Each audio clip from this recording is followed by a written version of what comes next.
Ms. Strasfeld, good morning. Good morning, Your Honors. May it please the Court. Gail Strasfeld from Ms. Norma Santos-Soto, who asked this Court to vacate her conviction for conspiracy to possess with intent to distribute. I would stand corrected, but I believe when I checked the record, Bernie did not plead guilty. Bernie Gonzalez did not plead guilty to a drug conspiracy. He only pled guilty to the first count, which was a civil rights conspiracy. No one, as far as I could tell from the record, has ever pled guilty to the drug conspiracy. But by the government's theory, anybody who happened to have a phone call that day with any of these guys should have been convicted as well. Well, I just wanted to correct what, Bernie wasn't, and I don't know that, I don't know which phone calls in particular, Your Honor, are referring to. But according to the evidence, Ms. Santos had no knowledge that there was going to be any unlawful transfer of drugs from Eggy and Tito to the target dealer.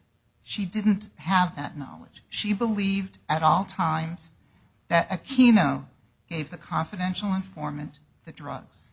And if you look at the testimony of the confidential informant of Hernandez, that's what he says. He says, I didn't tell any police officer that the drugs came from Eggy and Tito. I didn't tell any police officer that the drugs didn't come from Aquino. That's what she believed, legitimately. That's what Bernie Gonzalez believed. That's what he says he believed. And at no time did he have any information to contradict that.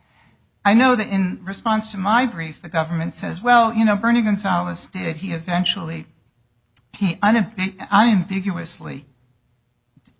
said that it didn't come from Aquino. In the brief that the government filed in response to the co-defendant Plaza, they refer to the legitimate belief of Bernie Gonzalez believing that it came from Aquino.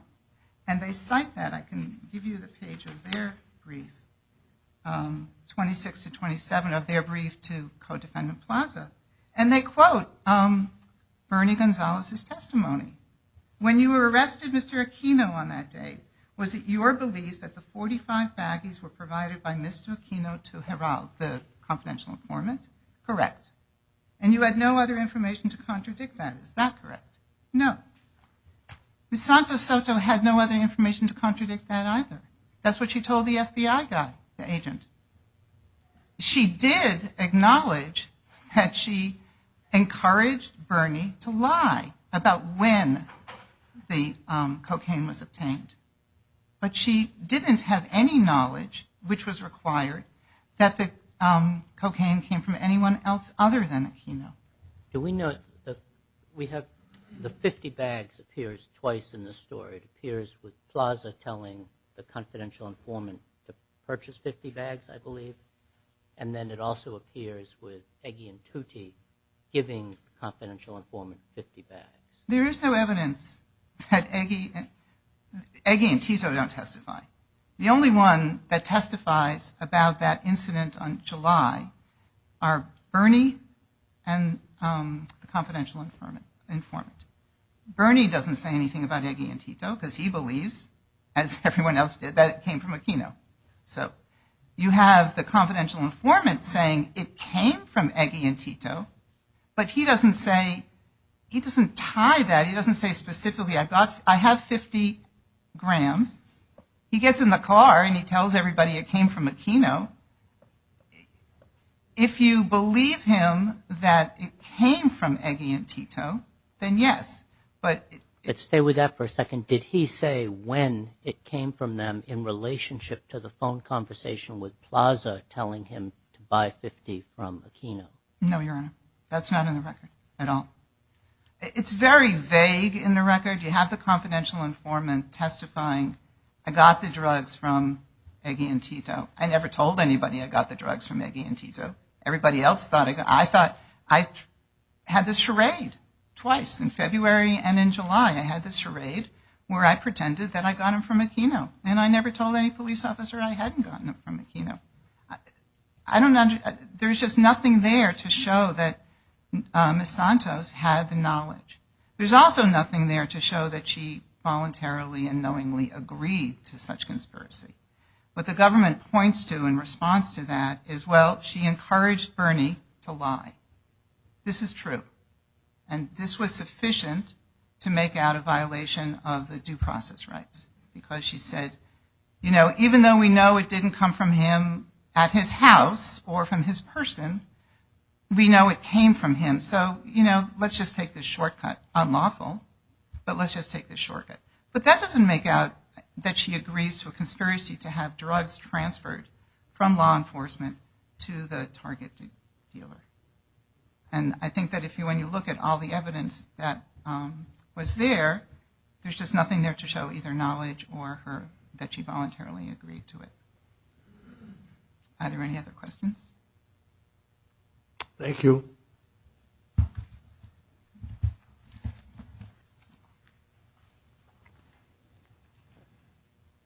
Ms. Monroe, good morning. Good morning. May it please the Court, my name is Tiffany Monroe, and I represent the United States. We ask that you affirm the judgment of the District Court for the reasons set forth in our brief. We submit that the evidence was sufficient to sustain the Norma Santos conviction for possession with intent to distribute cocaine. In this case, the objective of the conspiracy was to distribute drugs for the purpose of prosecuting Juan Carlos Aquino and Roberto Gonzalez. And in this case, Norma Santos had knowledge of the conspiracy. We see that knowledge from the conversation that was had in the patrol car between Bernie Gonzalez and Norma Santos and the other co-conspirators, Carlos Plaza. She was informed during that radio call that the buy bus would not go as planned, and that and therefore the drugs were not directly obtained from Aquino. During the conversation back at the police station after Aquino was arrested, Agent Bernie Gonzalez informed her that, he asked, what would we do with the drugs, because it wasn't a direct, we didn't do a bus buy. And she informed him that he should lie to the duty prosecutor and say that he obtained the drugs directly from Aquino. By informing Agent Gonzalez to lie, she tacitly agreed to join the conspiracy which conspiracy? The conspiracy to distribute drugs. And how do you described how she joined the conspiracy to which she is not appealing and was convicted, but how did she know that Eggy and Tootie were supplying the drugs to confidential informants? Well, a conspirator need not know all the details of a conspiracy. Well, how did she know any of that? I'm sorry, how did she know any of the details about what Eggy and Tootie, that Eggy and Tootie supplied the confidential informant of the drugs? She knows the CI didn't make a direct buy. Yes, she does know that. But that doesn't make out your distribution case. Well, she doesn't actually, conspiracy doesn't require an overt act, so she didn't actually have to have possession of the drugs prior to the failed buy bus. She had to agree to join a conspiracy whose purpose was distribution of drugs. Yes. What evidence is there that she joined a conspiracy whose purpose was distribution of drugs? Well, I would submit that she joined the conspiracy late. The conspiracy started in February. She joined the conspiracy late, and her active participation began, from my review of the record, after she told Bernie Gonzalez to lie. She is responsible for all activities of the conspiracy prior to her involvement of the conspiracy, which includes the actions of Eggy and Tootie providing the confidential informant with the drugs to plant on Aquino and Gonzalez. We know that she informed the FBI agent Tobar that the buy bus did not occur, and that in lieu of the failed buy bus, she asked Bernie Gonzalez to lie. I'm sorry. Sorry. I mean, other than that, which you have repeated several times, Yes. what other evidence is there that she joined the conspiracy? I would say that that was the bulk of the evidence That she told submitted. That she told him to lie, and that she Okay. was aware that the buy bus did not happen. She told Bernie Gonzalez to lie about the fact that the buy bus did not happen for the purpose You've repeated lie I'm about sorry. 10 times already, but that doesn't make it a conspiracy. I understand. Suppose all that's happened is that they didn't get the drugs, they just framed the guy. Okay? Is that a conspiracy to distribute drugs? I'm sorry, say that again. They didn't get the drugs. Suppose all they did was claim they bought it from the guy and they didn't.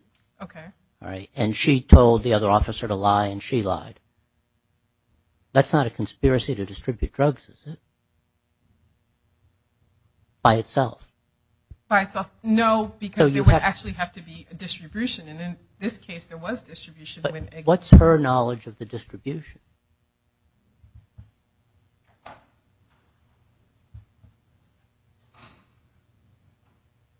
She was at least aware, and I know that Judge Torres said that I repeated this several times. I won't say it again. Okay. You can say lie again. It won't make it any better, but you can do it again. She was aware that the buy bust did not happen as planned. I would liken this case to United States versus Mina Robles. In that case, the defendant challenged his conviction on the charge of possession with intent to distribute. He did not have any participation in the negotiations of the drug sale. An undercover agent was working to purchase drugs with Carlos Cartwright. Mina Robles only arrived at the restaurant at the time of the final sale. He arrived at the same time as his other co-conspirators. He was at an adjacent table to the table where the other main negotiators were negotiating the final details of the deal. And he was identified as a person who was going to be there to protect the money. Ultimately, this court upheld his conviction, even though he did not participate in all aspects of the case. And one of the things the court looked at is that the government need not establish that the defendants know or agree upon every detail of the conspiracy. No, but you have to agree on the central purpose, and here it's distribution. So I come back to the question, what evidence do you have, much less evidence that would convict a jury beyond a reasonable doubt, that Santos even knew of the purpose of the drug distribution conspiracy, other than, and I know you recite the lie, but is there anything else? No, I wouldn't submit that there's anything else. Well, Ms. Strasfield pointed out that in the government's briefing there is a statement that well, I guess it's Bernie. Agent Gonzalez Velez unambiguously demonstrated that he did not believe that Aquino was the source of the drugs. But she also pointed out that in the other case that we just heard argument in, the government was taking the position that Bernie, along with lots of other people, thought that Aquino was the source of the drugs. So I'm trying to understand the import of this statement. Can you set the time frame? Do you remember that part of the briefing? I did not. I can't say that I do because I did not participate in the briefing of the Carlos Plaza. I did review it previously. I don't have a recent recollection of the details of the brief, but I would say that at the time of the, in reviewing the transcript, I know the government stated that Bernie Gonzalez. What's the evidence that he unambiguously demonstrated that he didn't believe that Aquino was the source of the drugs? That's really my question. Okay.